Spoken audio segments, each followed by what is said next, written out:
WCBI News at 6 starts now. Good evening, everyone. Strong winds ripped through Calhoun County earlier today, leaving significant damage. People were without power and their roofs were damaged. Our Quentin Smith was in Calhoun County today. Now he joins us live in the studio with the latest. Quentin? Joey, everyone I spoke with said it was an unusual morning. Wind started blowing around 5 o'clock and continued for about an hour, and then it suddenly stopped, leaving more damage than anyone expected. Cinder blocks are scattered through Kenneth Alexander's farm. They're pieces of a sweet potato barn that high winds destroyed, leaving most of the building exposed. The wind began to blow real hard, and it's harder than I've ever seen it before. It's just terrible winds. The winds blew through Calhoun County about 5:30 Thursday morning. The longtime farmer never imagined his well-built building being taken down so quickly. I just couldn't believe how strong the winds was to blow a block building wall just flat away. Even Vardaman Police Chief Kenneth Scott couldn't escape the damage. All of a sudden, just a real loud noise, just like a explosion type noise. And of course, we just thought it was wind. We didn't know we had any damage or nothing until, the sun come up. But when the sun finally did come up, Scott says he couldn't believe what he saw. When it started breaking day, that's when we noticed that part of our roof on the front of the house had been completely destroyed. Even though his home needed repairing, like any good public servant, Scott put on his uniform and went to help others. That's very hard. You have to choose, and which it is my job. I had to leave my family this morning to go, take care of the community. And, sometimes that's a hard thing to do, but that's my job. I have to do it. While there was damage scattered throughout the county, many refused to let Mother Nature get the best of them. It's going to be a pretty big mess to clean up, but there ain't nothing we can't handle. There was also damage reported in Chickasaw County. No injuries were reported from the viewing area from today's strong winds. Some scary images there, Quentin. Other areas also saw damage. Trees fall on propane tanks in Ackerman this morning, creating quite a scare. High winds tore through Choctaw County about 5:30 this morning. The trees fell on the tanks at Fair Propane, knocking off a valve. Fumes were released in the air, and a couple of homes were evacuated on Cherry Street. The tanks were repaired by noon. Meanwhile, high winds are being blamed for overturning a mobile home in Monroe County. This was what the destruction looked like this morning on Highway 8 near Beeks Road. The Mississippi Highway Patrol says there were no injuries, but it took a while to clear the scene. It appears a strong gust of wind hit the home as it came over a hill. State troopers worked a number of accidents and reports of downed trees, mainly along the Highway 82 and Highway 8 corridors today. Time now to turn our attention to Chief Meteorologist Keith Gibson. He joins us with a much more quiet first look. Keith?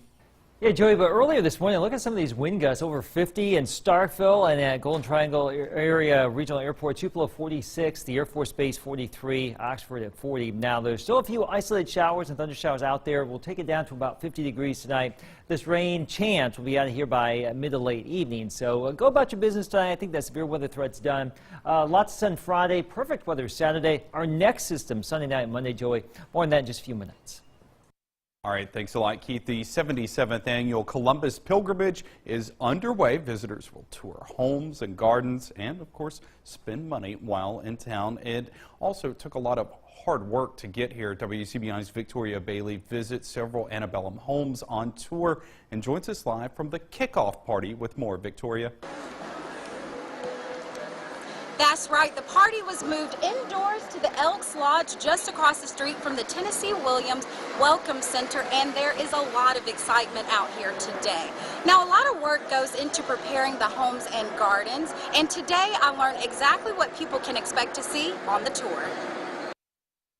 The Columbus Spring Pilgrimage is a tradition residents and visitors look forward to every year. We will have guests from all over the United States and several foreign countries will be coming in to experience what we know and love as Southern hospitality. Whether you're from Alabama, Mississippi, or Georgia, or Texas, you usually understand what we're talking about. And so we're thrilled to engage our guests and welcome them to Columbus, Mississippi. Bonnie Hill has been participating in the pilgrimage for 7 years now.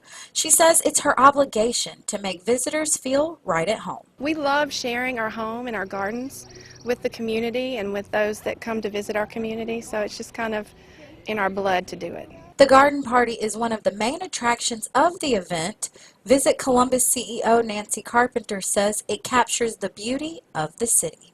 For several years now, we have hosted a garden party, and we serve mint juleps and cheese straws, and it is held at Colonnade Garden, and you can meander through the garden and enjoy the beautiful floral presentations. You can enjoy the daylilies and the iris, and she does still have some wonderful things blooming. So it's a wonderful opportunity for both gardeners and novice. Weather is always a concern, but Hill says it's still the perfect time of year to visit the homes. And we've had rain before and people come out anyway. They just come out because it's a good time of year to enjoy the gardens and the houses. So I never worry about it. We didn't have a hard winter, so we've had flowers come out early and then some that didn't do so well, but that's kind of the life of a garden. You never know what you're going to get every year. So Carpenter says it's the homeowners that make this 2-week event possible. It has been so successful over the years, and we're so grateful to all the homeowners who really, really make this happen. And I think a lot of times we forget that it is a grand gift to the city of Columbus and to Lowndes County for them to invite strangers into their homes and into their gardens, people that they've never known. Now, the official garden party will be held April the 8th. Reporting in Columbus, I'm Victoria Bailey for WCBI News. Back to you in the studio. All right, thanks. All right, thanks a lot, Victoria. The pilgrimage isn't the only cultural event this weekend. Mississippi State kicks off the 11th annual Charles Templeton Ragtime and Jazz Festival. Today, one of the featured performers took his show on the road, including in Fridge Camp this morning.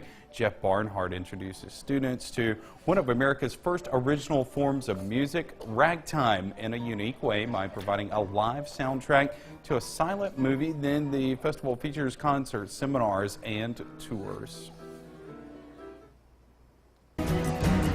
Now on to a story we've been following all week. The Lowndes County deputy shot in the leg after a high-speed chase is released from the hospital. Now, this is what the scene looked like from Monday on Highway 82 in downtown Columbus. Deputy Kevin Forrester was injured in both legs. He was allowed to go home today. Mathiston police went to stop Prior Spencer Bailey IV before he took off. The pursuit went through Oktibbeha and Lowndes counties before coming to an end on Highway 82 near the Alabama line. Investigators say Bailey got out of his SUV and exchanged gunfire with law enforcement. The Starkville man died at the scene. There's no word on when Forrester might return to work. Mississippi University for Women police released the name of the man accused of exposing himself to students on campus. 29-year-old LaTerrence Stewart is wanted for indecent exposure and profanity in a public place. MUWPD says witnesses identified Stewart. The incident happened Monday in an academic building on campus. Campus officers are working with Columbus Police and Lowndes County deputies to find Stewart. If you know where he is tonight, call Golden Triangle Crime Stoppers. A brick fight lands a Lowndes County man behind concrete and barbed wire. 28-year-old Tavares Guyton is charged with aggravated assault and parole violation. Lowndes County deputies say Guyton got into an argument with someone on Kidd Road this past Sunday. At some point, bricks were thrown. Another individual fired a gun into the ground in an attempt to break up the fight. Guyton's bond was set at $10,000. The Bulldog Nation is converging on Dallas to support Hill State Hoops in the Final Four. We check in with Starkville West when we come back.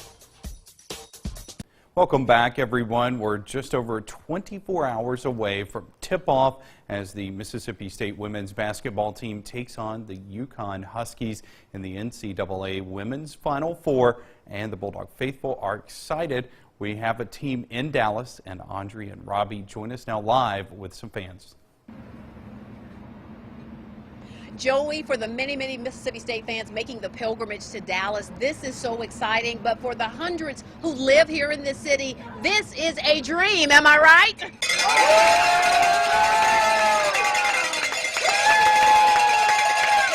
I tell you what, there's a party. There's a Mississippi State party going on at Victory Tavern just across from American Airlines Center here in Dallas. And Robbie, we're having a great time with this group, aren't we? This is fantastic. We haven't been around maroon and white yet this week, or since we've been here, so it's kind of nice to feel like we're back home in Mississippi right now. The junction a little bit. It feels as if we're getting ready for a football game, but this is the women's Final Four with a chance to win a national championship, which, by the way, I know we talked about a little bit earlier, Mississippi State's never won a team national championship. This is their best chance to do it this week. I think they can do it. What do you think, Brandon? I agree. We can get by tomorrow night. We got a good chance, and we're back here. Everybody's in Dallas. You know, we love it. Our alumni association here. We got all our alumni group, and this is just a fraction of that group. It's a fraction. We have about 1,800 alumni here in Dallas, so we're glad to have us. It's in our backyard. Our team's here, and we're ready. We're getting ready for tomorrow. So. And this group has each other's backs, because we have one to show up who wasn't quite dressed the way he thought he needed to be, and they said, "Come on in, we've got a T-shirt for you." Hey, I'm glad it was an extra large. Yes. Go Lady Dogs, we're behind you guys. Yes. We believe. We believe. All right. All right, so Brandon, just tell me, I mean, it almost seems like this is a dream come true to be here in Dallas and be here for this moment and get to be with Mississippi State playing for a national title, is it? It is. Once we saw the game in Oklahoma City, the phones started blowing up, emails started blowing up, social media. We're coming to Dallas. It's great. So we were super surprised, excited. We got our alumni here. We got people traveling all over. We actually have a man from Florida that made all the way trip here. It's a lot of love. It's great. You know, we're Extension. We're all a big family, and it's great. It's great to have everybody here in Dallas. So. Unfortunately, the Cowbells don't get to come in, but that's okay. We get to have it all here. So yeah, I love it. This is great. Fantastic. Thanks, guys, so much for having us. We're live in Dallas right after the break. Keith will be back with your...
Your first alert weather forecast with Chief Meteorologist Keith Gibson. Squeezing out a little bit of sunshine here. A live look in Columbus with our Alpha Insurance camera in HD. Not too shabby. There are some clouds on the western horizon. There are a few showers out there, but for the most part, we're doing okay. Elsewhere across our region, a lot of cloud cover, especially to our south and east. There's been a big storm complex to our southeast, and I was going to show you the radar picture. Looks like I lost some of my data here. There are a few showers here west of Pontotoc. Maybe even a rumble of thunder possible, but by and large, we're done with the serious weather threat, and just a chance for a shower as we go throughout the course of the evening. Tomorrow, not too bad here. We're looking at a lot of sunshine, and as we roll on into your Saturday too, tons of sunshine too. So it's been a bit unsettled today. Some gusty wind this morning. The overall severe weather threat just evaporated this afternoon. Here's our weekend though. After a sunny Friday, mostly sunny to partly cloudy on Saturday, 79, picture perfect. Get out there and make the most of it. Maybe an evening storm or shower late Sunday, but still in the upper 70s here. That's our Saturday and Sunday. Temperatures across the Twin States, 60s and 70s, a little bit cooler if you've had the rain, a little bit warmer if you have not had the rain. And we're still gusting to about 30 miles per hour across parts of the region here right now. Our forecast lows tonight, upper 40s to low 50s out there. A nice little cool start for our Friday. And our forecast highs tomorrow in the mid 70s here. We'll take that. Winds from the west, not as strong, at about 5 to 15. So this system is on the way out later on tonight, and high pressure builds on in for our Friday. So that is why we're looking at a lot of sunshine around here. Same story Saturday, too. The next system, though, that could pose some problems for the region will be getting a little bit closer to us on Sunday. Again, clouds advance Sunday afternoon. One of those showers or storms could get in here late Sunday, but that system right there will trek across the southern part of Mississippi and Alabama, it looks like, as we get into Monday, and that could provide another round of stronger storms somewhere in the region. Will it be this far north? Still too far to tell here, but the chance of rain will return Sunday into Monday. Pretty nice Friday, Saturday, there you go. There's your weekend, and back to around 80 by Tuesday. There's your forecast. More after the break. WCDI Sports with Tom Ebel is brought to you by your local Ford dealers. Go further. This time tomorrow, we'll be hours away from the biggest game in Mississippi State women's basketball history. The Bulldogs are putting together their game plan for the defending champion Huskies. WCBI Sports' Robbie Donahoe is live in Dallas with more on the Final Four. Good evening, Tom. We are back here in Dallas. We are letting our MSU friends get rested up and ready to roll for tomorrow. It's the big-time matchup against UConn. It was kind of the game that I don't think many people expected MSU to get to this point.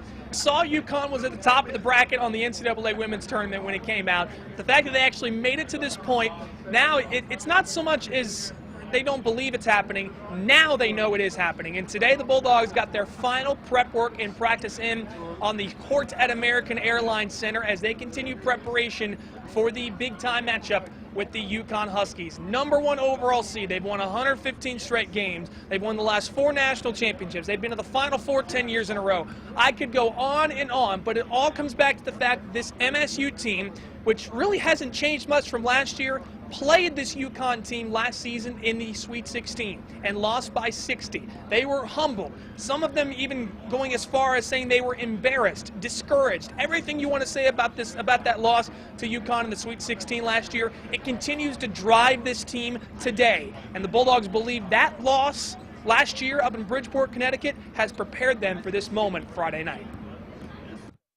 It was a humbling, embarrassing experience for all of us. And so, but I think that's the big thing you learn is the speed of the game when you're playing them. And let me tell you, this team is no different. I know the names have changed with some of them. The team's no different. Last year, I feel like we was a little timid to go out there and play, and it showed. And this year, I feel a different vibe in the locker room and practice that we can go out there and compete with them. We watch the film all the time, walk in the weight room, 6 to sit on the board. So that game just motivated us not to do the same thing. We don't want to forget it. We just want to learn from that game. So I think UConn is a different team this year, even though they're still a great team and we're way different from last year. So just going in, trying to focus on that and just playing Mississippi State basketball. Last year we were a little tied up when we played them the first time. The game gets away from you really quick, and I think we just have to take it one possession at a time and we'll be fine. I feel like we have to have a different mindset. I feel like last year we kind of came in and played scared. This year I think we just have to come in, just be smart, just play tough, play our game, and don't let the outside things affect us. You can almost sense a quiet confidence with this Mississippi State team going into this game.